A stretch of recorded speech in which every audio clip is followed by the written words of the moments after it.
دلوں میں دعوت نکل جائے. کس کی دعوت؟ دین کی دعوت. ایک دوسرے کی فکر کرنا, ایک دوسرے کو دین پر لے کر آنا. جب یہ فکر چلی جائے گی تو امت میں فتنے پیدا ہوں گے, لوگ ہمیں مٹانے کی کوشش کریں گے. یہی ہو رہا ہے, جگہ جگہ پر فتوے لگتے چلے جا رہے ہیں, یہ نہیں کرنا, وہ نہیں کرنا, یہ کام نہیں کرنا, اور مسلمان پریشان ہے کہ ہم کیا کریں, سب سارے لوگ اکٹھے ہو کر ہماری طرف کیوں آ رہے ہیں. تو نام کے مسلمان رہ گئے, حقیقتاً دل میں عظمت چلی گئی. تو جیسے کہ پہلے زمانے میں عرب کے لوگ کیا کرتے تھے, اللہ کے نبی جب ان کو بتاتے تھے قرآن کی آیتیں تو ان کے دلوں میں نہیں اترتی تھی. انہوں نے سب نے جم کر ایک معاہدہ کیا کہ اللہ کے نبی کو, یعنی کہ نبی کو, ان کو راستے سے ہٹائیں. ہمارے درمیان میں انہوں نے تفریق ڈال دی ہے. یہ اپنی اپنی بات کرتے, ہماری بات کی تسلیم نہیں کرتے. تو ابن عمر فرماتے قریش حضور اقدس صلی اللہ علیہ وسلم کے بارے میں مشورہ کرنے لگے اور جمع ہوئے کہ مسجد میں آ کر بیٹھ گئے. سارے قریش جمع ہوئے اور کہا کہ کون ہے جو اللہ کے نبی سے جا کر بات کرے, پیغمبر سے جا کے بات کرے, جو اپنے آپ کو رسول کہتے ہیں, کہ وہ جو کہیں گے ہم ان کی بات مانیں گے. تو عتبہ بن ربیعہ تیار ہوا کہ میں کروں گا ان سے جا کے بات, کہ یہ کیا کہتے ہیں, میں محمد کے صلی اللہ علیہ وسلم کے پاس جا کر ان سے بات کر لوں گا. عتبہ وہاں سے اٹھ کر آپ کے پاس آیا اور بیٹھ گئے. کہنے لگا اے میرے بھتیجے, کیا کہا, اے میرے بھتیجے, میں یہ سمجھتا ہوں کہ آپ ہم سب میں سب سے زیادہ بہترین عقل مند انسان ہیں. مکہ کے کافر قریش بھی کیا کہتے تھے کہ آپ ہم میں سب سے زیادہ بہترین اور عقل مند انسان ہیں. آپ کیا چاہتے ہیں, آپ نے ہمارے درمیان میں تفریق کیوں ڈال دی ہے. اگر آپ مال چاہتے ہیں تو ہم آپ کے قدموں میں مال کا ڈھیر لگا دیں گے.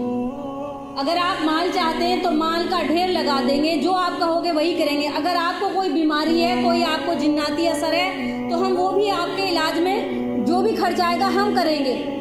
اگر آپ سرداری کرنا چاہتے ہیں تو ہم آپ کو سرداری کے منصب پر بٹھائیں گے اور آپ کو سردار بنائیں گے. لیکن آپ جو کہتے ہیں کہ ایک رب کی عبادت کرو, یہ ہم سے نہیں ہو سکتا. کہ اللہ کی عبادت کرو اور دوسروں کو چھوڑ دو, یہ ہم سے کیسے ہو سکتا ہے کہ ہمارے آبا و اجداد تو اسی کام کو کرتے چلے آئے ہیں, ہم کیسے چھوڑ دیں گے.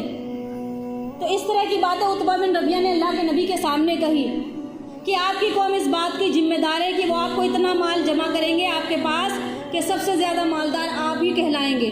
اگر آپ سرداری حاصل کرنا چاہتے ہیں تو ہم آپ کو اپنا سردار بنا لیں گے. آپ کی قوم میں آپ کی بڑائی سرداری آپ کے مقابلے میں کسی کی نہیں ہوگی. ہم آپ کے بغیر کوئی فیصلہ بھی نہیں کریں گے. مکہ کے بڑے بڑے سردار یہاں تک جھک چکے تھے کہ سارے کام کریں گے, پر یہ والے کام کے لیے ہمیں مت کہو اور ہماری بستی سے باہر چلے جاؤ. کس کا کام؟ دین کا کام, تبلیغ کا کام, دعوت کا کام. آج بھی دین کی دعوت اگر شروع کرو تو لوگ تمہارے مخالف ہو جائیں. دوسرے تو کیوں اپنے ہی ہوں گے سب سے پہلے کہ ہمیں مت سمجھاؤ, ہمیں آتا ہے. وہی اس وقت کے زمانے میں مکہ کے بڑے بڑے سرداروں نے کہا کہ آپ بادشاہ بننا چاہتے ہیں تو ہم آپ کو اپنا بادشاہ بنا لیں گے. آپ نے فرمایا اے ابو ولید, تم اپنی بات پوری کر چکے ہو. اللہ کے رسول نے فرمایا تم نے جو کہنا تھا کہہ دیا. یہاں تک کہ روایت میں آتا ہے ان لوگوں نے, سرداروں نے کہا تھا کہ اگر آپ ہماری بیٹیاں, خوبصورت بیٹیاں چاہتے ہو, جتنوں سے آپ چاہیں گے نکاح کرا دیں گے. بیٹیاں بھی اللہ کے رسول کے سامنے پیش کی نکاح کے لیے, عورتیں بھی پیش کی, بیٹیاں بھی پیش کی, سرداری بھی پیش کی, بادشاہت بھی پیش کی, مال بھی پیش کیا. کس کے لیے؟ کہ آپ یہ کام چھوڑ دیں, کہ اس کام سے ہمارے درمیان میں تفریق پیدا ہو گئی ہے. دین کی دعوت کا کام, یہ کام چھوڑ دے بس. تو اللہ کے رسول جب ساری بات سن لی, اللہ کے رسول نے پھر فرمایا اے ابو ولید, یہ ابو عتبہ بن ربیعہ کی کنیت ہے, کہ تم نے اپنی بات پوری کر لی. تو اس نے کہا کہ ہاں میں نے, میری بات پوری ہو گئی. اسی درمیان میں پھر اللہ کے رسول نے سورہ حامیم سجدہ کی تلاوت فرمائی. اس کے سامنے حامیم سجدہ کی تلاوت فرمائی تو وہ سنتا رہا. تو جب اس نے آیتیں سنی عتبہ بن ربیعہ نے, تو اس کے چہرے کی رنگت بدل گئی. قرآن مجید کی آیتیں کیا ہیں, کافی لمبی طویل آیتیں, میں تھوڑی آیتیں پڑھ رہی ہوں اس میں. حامیم تنزیل من الرحمن الرحیم کتاب فصلت آیاتہ قرآن عربی لقوم یعلمون بشیرا و نذیرا فاعرض اکثرهم فهم لا يسمعون. ترجمہ ہے اس کا کہ حامیم, اس کتاب کا نازل کرنا رحمان اور رحیم کی طرف سے ہے. یہ ایک ایسی کتاب ہے جس کی آیتیں کھول کھول کر بیان کی گئی ہیں.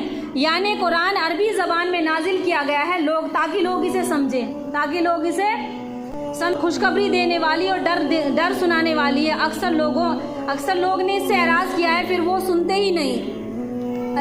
یہ والی آیتیں کیا کہہ رہی, پھر وہ لوگ سنتے ہی نہیں. وہ کہتے ہیں کہ ہمارے دلوں پر پردے پڑے ہوئے اس بات سے جس کی طرف آپ ہم کو بلاتے ہیں.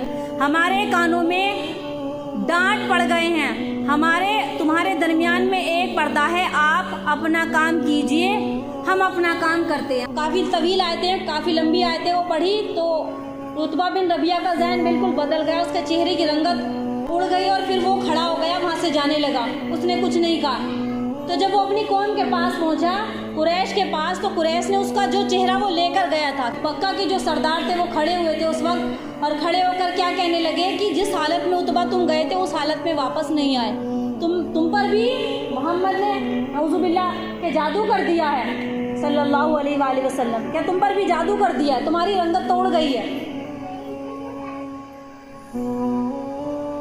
جب قریش نے دیکھا، اس کو واپس آتے ہوئے دیکھا، تو آپس میں کہنے لگے جس حالت کے ساتھ یہ تمہارے پاس گیا تھا اس کا چہرہ بالکل بدل گیا، وہ حالت باقی نہیں۔ عتبہ ان کے پاس آ کر بیٹھ گئے، کہنے لگا اے جماعت قریش، اے قریش کے سرداروں، میں نے ان کو تمام باتیں کہہ دی جو مجھے کہنا تھا، میں نے سب کہہ دیا، وہ لیکن ہماری بات سن ہی نہیں رہے، اور جس کا تم نے مجھ سے حکم دیا تھا، یہاں تک کہ جب میں اپنی بات پوری کہہ چکا تو انہوں نے مجھے ایک ایسا کلام سنایا کہ اللہ کی قسم میرے کانوں میں ایسا کلام کبھی نہیں سنا۔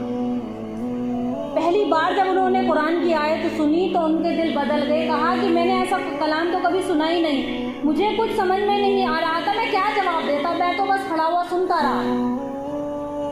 اے قریش، آج تم میری مان لو اور آئندہ چاہے نہ ماننا، آج میری بات مان لو، اس آدمی کو اپنے حال پر چھوڑ دو، کوئی ان کے راستے میں نہ آئے، ان کو ان کے حال پر چھوڑ دو، جو یہ کر رہے ہیں کرنے دو، کیونکہ اللہ کی قسم وہ جس بات پر لگے ہوئے ہیں اسے چھوڑنے والے نہیں ہیں، باقی عربوں میں ایسے کام کرنے دو، کیونکہ اگر ان عربوں میں غالب آ گئے تو ان کی برتری تمہاری بھی برتری ہوگی، یعنی کہ یہ جو کام کر رہے ہیں انہیں کرنے دو۔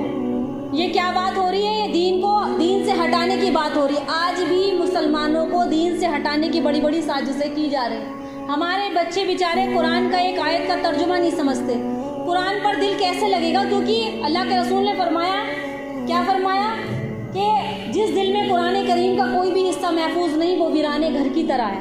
تو آج دل جب خالی ہے، بھئی دل میں بھرنا تو کچھ نہ کچھ چاہیے، بھئی تم اگر گندی چیزیں دیکھو گے تو وہ بھی بھریں گی، فحاشی ہمارے اندر آئے گی، فحاشی اترے گی، ناچ گانا جب آئے گا نا تو پھر انسان وہی حرکتیں کرے گا، اور جب اچھی چیزیں آئیں گی تو دل اچھائی سے بھرے گا، تو پھر وہ کام ہمارے عمل میں بھی آئیں گے۔ تو ہمارے بچوں کے اندر آج کی تاریخ میں، عورتوں کے اندر بھی، بچوں کے اندر بھی قرآن اتر نہیں پا رہا۔ صرف پڑھنا مقصود نہیں ہے، بغیر سمجھ کے پڑھنا تو قوم کی گمراہی ہے، امت کی گمراہی، اس کو سمجھ کے پڑھنا بتایا گیا ہے۔ اگر اس امت کے لوگ، اس امت کی بیٹیاں، اس امت کے بیٹے قرآن کو سمجھ کر پڑھیں تو کوئی ہم پر غالب نہیں آ سکتا، ہمیں کوئی اپنے دین سے نہیں ہٹا سکتا، کیونکہ جب قرآن سے دل ہٹے رہیں گے تو مایوس ہو جائیں گے کہ پتہ نہیں کیا ہوگا۔